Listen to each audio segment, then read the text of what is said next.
Glória a Deus. Vamos ler a segunda carta de João. O apóstolo João escreveu o Evangelho de João, 3 cartas e escreveu o Apocalipse. Então nós vamos ler hoje a segunda carta de João, que foi escrita às igrejas, provavelmente as 7 igrejas da Ásia Menor, igrejas do tempo ali do Novo Testamento. João já tinha aqui na faixa, já era idoso, né? Já era aqui o ano mais ou menos 80 depois de Cristo. Então eles já tinham passado por grandes perseguições, e a gente vai ver o que ele escreve para uma igreja daquele tempo, ou para as igrejas e para nós, porque o Espírito Santo deixou registrado para nós. Segunda carta de João, é apenas um capítulo mesmo. O presbítero, a senhora eleita e aos seus filhos, a quem eu amo na verdade. E não somente eu, mas também todos os que conhecem a verdade, por causa da verdade que permanece em nós e conosco estará para sempre. Que a graça, a misericórdia e a paz da parte de Deus, Pai, e de Jesus Cristo, Filho do Pai, estejam conosco em verdade e amor. Fiquei muito alegre por ter encontrado alguns de seus filhos que andam na verdade, de acordo com o mandamento que recebemos do Pai.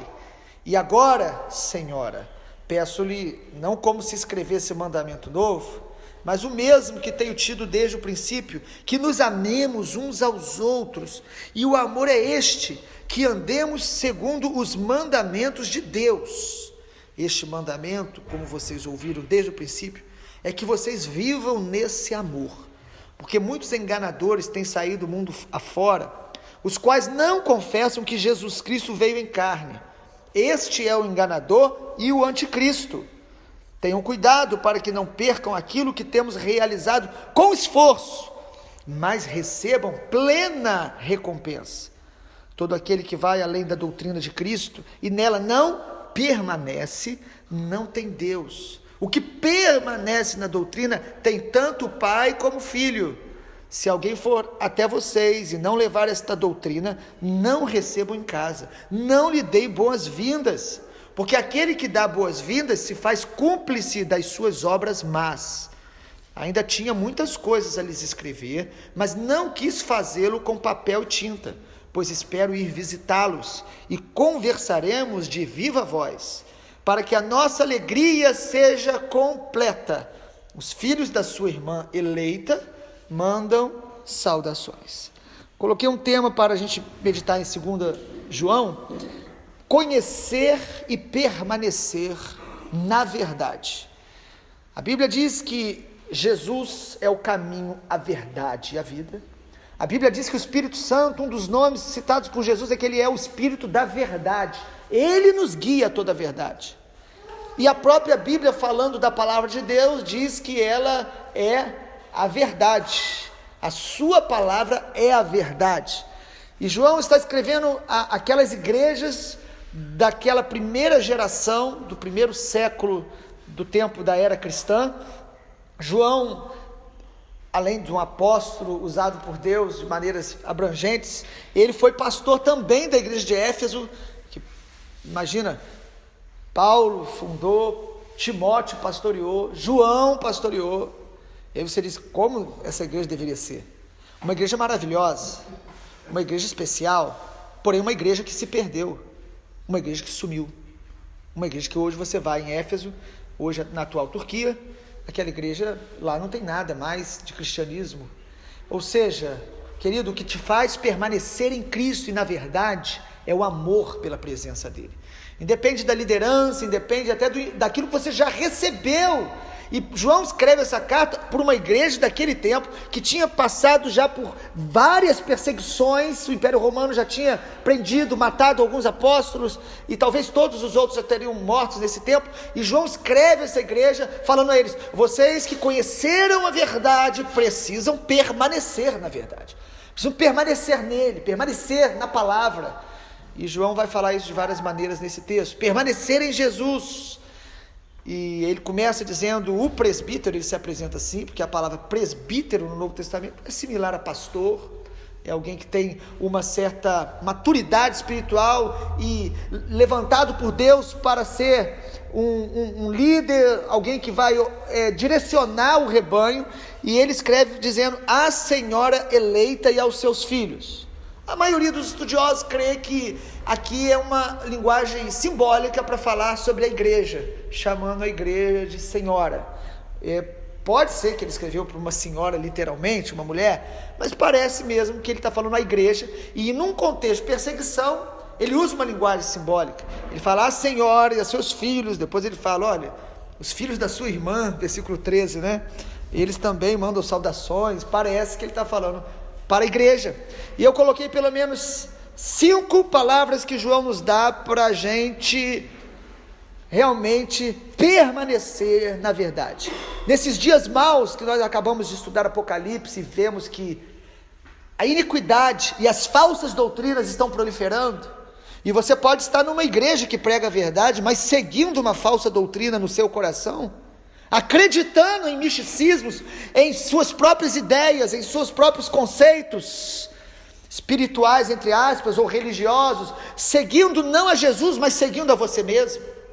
Se você segue do evangelho apenas aquilo que você gosta, não é o evangelho que você está seguindo, você segue a você mesmo, é o evangelho, é o evangelho segundo, não alguma seita que usa aí o evangelho segundo o espiritismo. Tem cristão, crente evangélico, que ele tem o evangelho segundo o seu próprio coração. Ele lê a Bíblia e ele tira coisas, e ele tem experiências, às vezes alguma outra com Deus, porque Deus é misericordioso, mas mistura isso com mentira, com engano, com misticismo, superstições. Que é superstição? Toda fé que não tem base bíblica. Então João nos mostra aqui 5 pilares para que a gente permaneça nele. Em primeiro lugar, para permanecer em Jesus, João diz, nós precisamos amar uns aos outros. Amor. Ele fala isso de várias maneiras. No versículo 3 ele fala que a graça, a misericórdia, a paz, nós só estamos de pé por causa da graça, da misericórdia. E ele diz, o Filho do Pai, estejam conosco em verdade e em amor. E no verso 5 ele diz, eu peço, não como se fosse algo novo, mas que vocês já sabem desde o princípio, que nos amemos uns aos outros. Se eles já sabiam, se eles já ouviram isso, por que João tem que falar novamente para a igreja para amar uns aos outros? Irmão, nós precisamos ler a Bíblia e ouvir o Espírito Santo. Nós, pelo nosso próprio coração, deixamos de amar uns aos outros. Nós deixamos ofensas e amarguras nos tornar indiferentes uns com os outros. Às vezes permanecemos na congregação, mas não amamos com o amor de Jesus. Não amamos com aquele amor que se preocupa, que quer ajudar, que quer ouvir o outro, que quer andar junto com o outro. Nos isolamos espiritualmente falando e falamos, não, eu amo, mas não quero andar junto. Não ama. O João está dizendo aqui, quem permanece em Jesus permanece no amor. 1 João 4, versículos 7 e 8. Amados, amemos uns aos outros, pois o amor vem de Deus, e todo que ama é nascido de Deus e conhece a Deus. Quanto mais eu conheço a Deus, mais eu amo os meus irmãos, mais eu quero congregar, estar junto, caminhar em comunhão, em unidade, perdoar, porque o perdão é um ato de amor. Quando eu não perdoo, é porque eu não amo. E porque eu não amo? Porque eu não conheço o coração do Pai, eu me afastei dele. Para permanecer no Senhor, nós permanecemos no amor, o novo mandamento que Jesus nos dá. Não se engane. Leia 1 João, dizem que João, já muito idoso, já não conseguindo falar muito, foi o único apóstolo que não morreu martirizado. Diz que ele pedia para levar ele na frente do grupo, da congregação, que era nas casas, somente para falar, amados, filhinhos, amemos uns aos outros. Nos parece que o amor uns pelos outros nos mantém na presença de Deus mais vivo, cheio da glória dele, com o coração queimando por Jesus. Será que isso é para mim ou para você? Ou será que é só para pessoas que a gente fica lembrando? É para nós. Precisamos nos amar mais, nos perdoar mais, ser mais paciente, benigno, compassivo. Você quer se parecer com Jesus? Você não se parece com Jesus quando fala em línguas, orar em línguas. Você não parece com Jesus quando você profetiza. Nós nos parecemos com Jesus quando nós amamos, porque o amor é a natureza de Deus. Em segundo lugar, o texto também nos mostra que para permanecer na verdade, conhecer e permanecer na verdade, nós precisamos andar nos seus mandamentos. Andar nos seus mandamentos.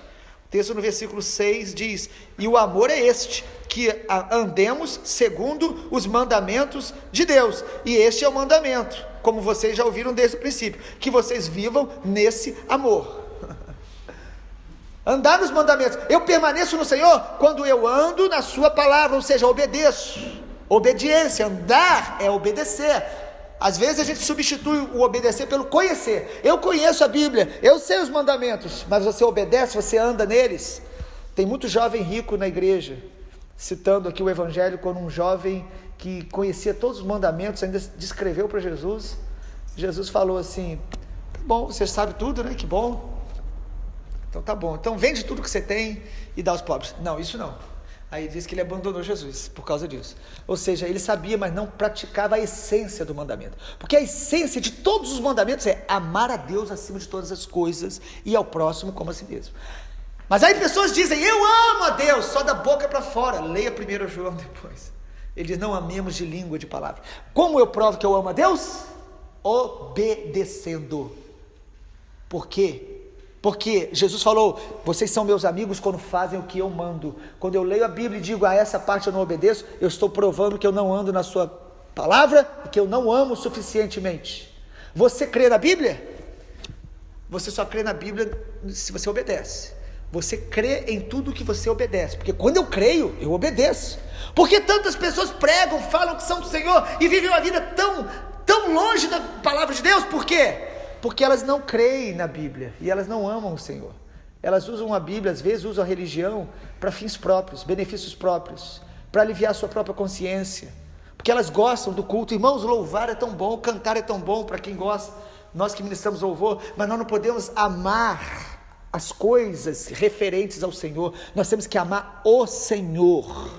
Quando a gente ama o Senhor, nós andamos nas obras deles e fazemos essas outras coisas, mas com a consciência de que o que agrada a Deus não são os meus sacrifícios. Sacrifício que o Senhor quer nosso é a obediência à sua palavra. Isso me faz permanecer nele, amando a prática da palavra, obedecer. Mas tem tanta gente hipócrita, né? Ele prega o que não vive. Na verdade, hipocrisia não é você pregar só o que não vive, é você não querer viver o que você prega. Porque há coisas que eu prego que eu estou me esforçando para praticar, mas eu quero praticar. Agora, quando eu prego, quando eu digo que eu sou do Senhor e eu não quero praticar, eu não me esforço para orar, eu não me esforço para ter vida com Deus, não me esforço para perdoar, não me esforço para evangelizar, eu não quero praticar aquilo e digo que eu amo o Senhor. Amado, você ama o Senhor tanto que você ama a sua palavra, obedecer a sua palavra. Jesus não falou isso? Quem tem os meus mandamentos e os guarda, este é o que me ama. No Evangelho de João. E João nos dá terceiro pilar de que me faz permanecer na verdade. O que me faz permanecer na verdade é reconhecer que Jesus veio em carne. Versículo 7 diz assim: muitos enganadores têm saído no mundo afora, eles não confessam que Jesus Cristo veio em carne. Esse é o enganador, esse é o anticristo. É estranho isso, né, para alguns. Que João está se referindo diretamente aos gnósticos, que era um grupo filosófico do tempo do Novo Testamento, que eles não acreditavam que Jesus ele assumiu forma humana. Eles achavam que Jesus, na verdade, era só um espírito, ele não tinha carne. E por que eles acreditavam nisso? Porque os gnósticos, eles acreditavam que a matéria é má. Se Jesus tinha um corpo, ele então não era filho de Deus. Mas esse é um grande engano. A encarnação de Jesus, Jesus ter se feito carne, é a essência do Evangelho. Jesus não veio como homem, apenas porque ele achou interessante. Era uma coisa... Deus, ele olhou, falou: o que eu faço? Vou mandar meu filho. Meu irmão, não foi acidental. Deus planejou a vinda de Jesus antes da fundação do mundo. Jesus morreu antes da fundação do mundo. Jesus se fez homem porque essa era a única maneira de salvar o homem. É um princípio espiritual. Deus deu a terra aos filhos dos homens. O homem pecou, a brecha foi aberta para o pecado e o inimigo agir na terra. Só o homem podia recuperar a autoridade que ele deu através do pecado. Mas o homem foi contaminado, a raça foi contaminada. Não tinha outra maneira de salvar a humanidade, não tinha. Não bastava vir um anjo ou alguma coisa, não. Tinha que ser um homem para redimir. E o pai olhou e falou: filho, você vai se fazer homem, você vai se humilhar, você vai deixar a glória, mas você vai salvar a humanidade, porque nós formamos o homem para andar ao nosso lado, e você vai morrer como homem para salvar o homem e tornar o homem como nós, a nossa imagem. Ele se fez homem para que nós nos tornemos parecidos com ele e nos reconciliemos com o Pai através de Jesus. Então negar a encarnação de Jesus não é só também esse aspecto dos gnósticos, negar que ele tomou forma humana, mas também negar que em Jesus nós vemos o Pai. A Bíblia diz isso. Você quer ver o Pai? Olhe para Jesus. Ele é a imagem perfeita do Deus invisível. Então negar que Ele é o único Senhor, negar que Ele é o único Salvador, negar que a salvação é só através do crer na morte de Jesus, quem nega tudo isso é o espírito do anticristo, é o espírito do engano. Por isso João diz: olha, cuidado, para vocês não perder, versículo 8, perder aquilo que temos realizado com esforço. Cuidado, o enganador, o anticristo, versículo 7, ele nega que Jesus veio em carne, ele nega que toda a salvação só está em Cristo. Amados, a gente fala da Europa pós-cristã. Os irmãos sabem que hoje se descreve a Europa como a Europa pós-cristã. A Europa que já foi o palco de grandes avivamentos, que levou o evangelho para vários lugares. Eu estava hoje vindo para cá pensando, hoje o Ocidente vive uma ideologia, uma cultura pós-cristã. O Brasil hoje está instituindo leis pós-cristã.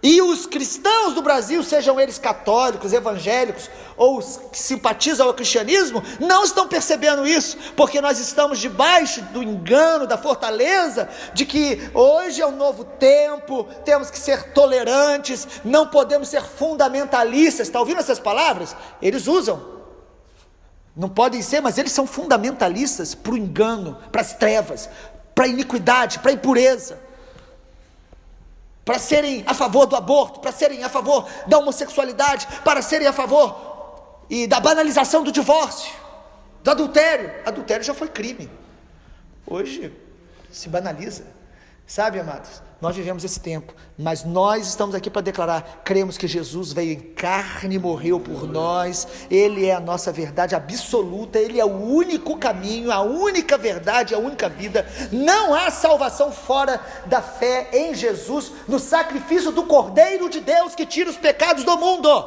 que morreu, ressuscitou ao terceiro dia e voltará. Este é o Evangelho. João está falando para a igreja do primeiro século: permaneçam nessa verdade, porque quem nega isso é o espírito do anticristo, e ele já estava lá, e hoje ele multiplicou. Através da internet, Satanás acelerou a influência das nações e a mentalidade dos homens. E em quarto lugar, João também disse que para a gente permanecer na verdade, nós precisamos permanecer na palavra. Ele diz: permaneça naquilo que foi dado, na revelação escrita. No versículo número 9 ele diz: aquele que vai além da doutrina de Cristo e nela não permanece, não tem Deus. Não tem Deus. Eu tenho Deus, todo mundo tem Deus. Não é assim não. Você quer andar na verdade e permanecer? Nós vamos entender uma coisa: nós permanecemos na verdade quando a gente permanece na palavra. Você quer inventar coisas que não está na Bíblia? Você está saindo da rota, você está saindo do caminho. Você quer acrescentar coisas que não está na Bíblia? O que João diz aqui é: aquele que não permanece na doutrina de Cristo, não permanece em Deus. Agora, o que permanece na doutrina, versículo 9, esse tem tanto o Pai como o Filho. Então João, ele diz aqui para a igreja do primeiro século: vocês querem continuar na verdade? Permaneçam nessa palavra, não inventem coisas, não acreditem em coisa que não é bíblica. Nós precisamos ser aqueles que consultam a palavra. Pode ser o pastor que for, o expositor bíblico. Você pode ouvir algo aqui nessa manhã na primícia, vá para a palavra, medite na palavra, estude a palavra. Não como um teólogo crítico que procura julgar a todos, mas como alguém que tem zelo pela verdade da Bíblia. Nós precisamos ler Bíblia, estudar Bíblia. Um servo de Deus, uma serva de Deus que já entregou a vida a Jesus, deveria ler a Bíblia toda, uma vez por ano no mínimo. Deveria. Deve ser pelo menos nosso esforço. Mesmo quando a gente não consiga, mas eu li pelo menos 400 versículos esse ano, ou capítulos. 400 capítulos. Quantos capítulos tem na Bíblia? Quem sabe? Ninguém nunca contou? Tem 1000 e pouco. 1000 e pouco. Mas você deveria ler. Mas a gente hoje brinca com isso. A gente prefere, eu li uma frase hoje, eu ouvi uma música. Nós precisamos ler a palavra. Quem permanece na verdade são aqueles que não saem da Bíblia. Eu ouvi uma coisa tão interessante. Um pastor inventou um negócio lá. Ele entra com o carro importado na igreja, a gente toca no carro e tem um óleo lá que ele passa na gente. Mas se ele levar meu pedido para o monte, alguma coisa vai acontecer. Está na Bíblia, querido? Nós temos que andar na palavra. O João está dizendo isso para a igreja: permaneça aqui, porque no final dos tempos, Paulo fala a Timóteo, os homens não suportarão a sã doutrina. As pessoas não querem Deus. Não, elas vão querer. Elas vão querer correr atrás de ouvir o que lhes agrada, com coceira nos ouvidos, os falsos mestres, os falsos profetas. Aí você pensa que falso mestre, falso profeta são de outras seitas. Não, querido, João vai dizer que vai brotar do nosso meio, dizendo que é evangélico, dizendo que é crente, dizendo que é pastor, apóstolo, bispo, missionário, seja qual for o título. Amado, nós somos o povo que seguimos a Jesus, que nos deu a palavra registrada. A Bíblia é Jesus e Jesus é a palavra. Ele é o verbo que se fez carne. Nós precisamos amar essa palavra, ler, conhecer, estudar. E em último lugar, ainda tem mais um quinto pilar aqui para a gente poder concluir. Para permanecer na verdade, nós precisamos fugir das contaminações. O texto conclui ele dizendo: não receba alguém na sua casa que não traz essa doutrina. Versículo 10. Se alguém for até você e não levar essa doutrina, não receba em casa. E aí tem gente que lê isso aqui e ele não quer receber a sogra em casa. E aí ele aproveita que a sogra não é crente. Ele diz: não vou receber não. Ela não tem a nossa doutrina. Não é isso que a Bíblia está dizendo. A Bíblia está dizendo que se alguém vem intencionalmente na tua casa para te ensinar, para compartilhar com você aquilo que não está na palavra, às vezes algumas pessoas que seguem algumas heresias, seitas, alguém que está distorcendo a Bíblia, no contexto de João, já havia naquele tempo algumas pessoas que queriam fazer missões, mas já seguiam no seu próprio coração, imagina, buscando apenas dinheiro e cheio de revelação, e essas pessoas iam nas casas, e João diz: não receba eles vão te contaminar. Nós somos contaminados. E aqui, se João tivesse nos dias de hoje, ele ia falar: não assista os programas dele na televisão nem na rádio, não se exponha a essas coisas. Mas é só a gente tirar isso e aquilo. Amado, tem níveis de contaminação em alguns pastores, missionários, igrejas e programas que não é salutar, não é saudável nos expor. Todos nós temos bactérias na nossa espiritualidade, do nosso próprio coração. Não estou dizendo aqui que nós somos os donos da verdade absoluta e nem que existam estes. Nós estamos dizendo que a verdade de Deus é a doutrina sã. Ela tem um aroma, ela tem fundamento, ela tem uma essência. E nós temos muitos, inclusive na TV, homens de Deus, mulheres de Deus espalhados na nação. Nós não estamos aqui dizendo a você para fugir de tudo, mas você e eu precisamos fugir daquilo que não é bíblico, não é essencial e vai nos contaminando. Teologias que enfatizam dinheiro, lucro, ou enfatizam o homem, a denominação apenas, e que te atrai com engano. Não os receba. E a sua sogra, que não é cristã, receba ela em casa, ore por ela, ame, porque o amor é a essência da nossa vida em Cristo. Que o Senhor nos abençoe nessa manhã. Vamos orar. Pai, obrigado porque a Tua palavra é viva e eficaz. A Tua palavra é suficiente para que sejamos curados na alma, libertos. A Tua palavra é suficiente para que nós possamos agradar o Senhor andando nela. A Tua palavra nos fortalece, a Tua palavra nos ilumina, a Tua palavra nos santifica. Eu oro nessa manhã, Pai, que o Senhor nos levante como uma geração, uma nova geração que ama a Tua palavra, que permanece na Tua palavra, que não precisa da palavra e mais alguma coisa, mas que anda na luz da Tua verdade, permanece para a honra e glória do nome de Jesus. Amém.